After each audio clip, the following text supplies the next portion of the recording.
Bonjour et bienvenue dans Watch & Work. Watch & Work est une série de vidéos de services produites par Contitech à l'attention des réparateurs automobiles. Je m'appelle Stéphane Meyer et dans chaque vidéo, je vous présenterai un modèle de moteur différent. Découvrons celui auquel nous allons nous intéresser aujourd'hui.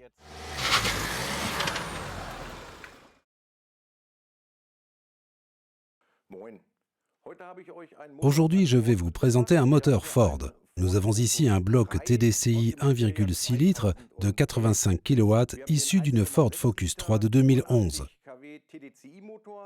Il porte le code moteur T1DA. La périodicité de remplacement de la courroie de distribution est de 140 000 km ou 10 ans pour les modèles produits jusqu'en juillet 2011 et de 180 000 km ou 10 ans pour les modèles produits à partir d'août 2011. Vous avez besoin de notre kit de distribution CT1162WP2 avec pompe à eau et de la Toolbox V04.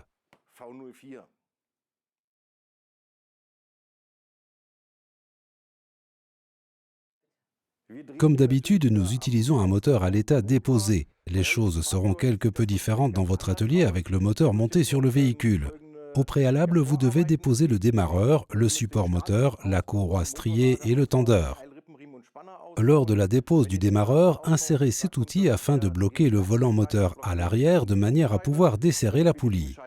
Déposez ensuite la poulie et la patte de support moteur avant de retirer le carter de protection de la courroie de distribution. Revissez en place la vis de vilebrequin et positionnez le moteur au point de pigeage à l'aide des 3 repères. Nous en avons un premier sur la poulie de vilebrequin, ici en bas, un deuxième sur le pignon d'arbre à cames, ici en haut, et le troisième ici, à proximité de la pompe d'alimentation haute pression. Nous avons donc 3 outils, 2 outils de blocage et un foret. Dans le manuel du constructeur, il est spécifié d'utiliser un foret de 5,5 mm pour la pompe d'alimentation. À la place, vous pouvez utiliser une pige de blocage de 5,5 mm si vous en avez une. Avant de retirer la courroie de distribution, vous devez déposer au préalable le capteur d'impulsion ici en bas et le guide de courroie de distribution sur le côté. Une fois cette opération réalisée, vous pouvez desserrer la vis du galet tendeur, détendre et déposer la courroie de distribution et remplacer les pièces.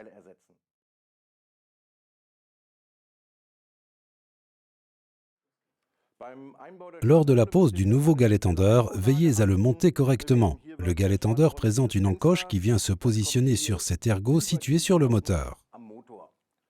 Vous pouvez ensuite monter la courroie de distribution en procédant dans le sens des aiguilles d'une montre. Pour ce faire, partez du pignon d'arbre à cames et terminez par celui de la pompe d'alimentation.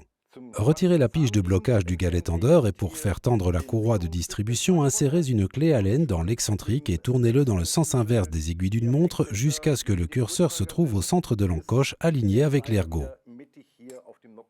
Serrez ensuite la vis du galet tendeur au couple de 30 Nm, déposez les outils de blocage, puis à l'aide de la vis de vilebrequin, faites accomplir 10 tours au moteur dans son sens de rotation. Contrôlez à nouveau les repères de pigeage ainsi que la tension de la courroie. Si la tension et les repères sont correctement réglés, vous pouvez reposer les pièces du moteur dans l'ordre inverse de leur dépose. N'oubliez pas non plus notre label qualité. Appliquez notre autocollant dans un endroit parfaitement visible du compartiment moteur afin que le client puisse voir que vous avez monté un produit de qualité.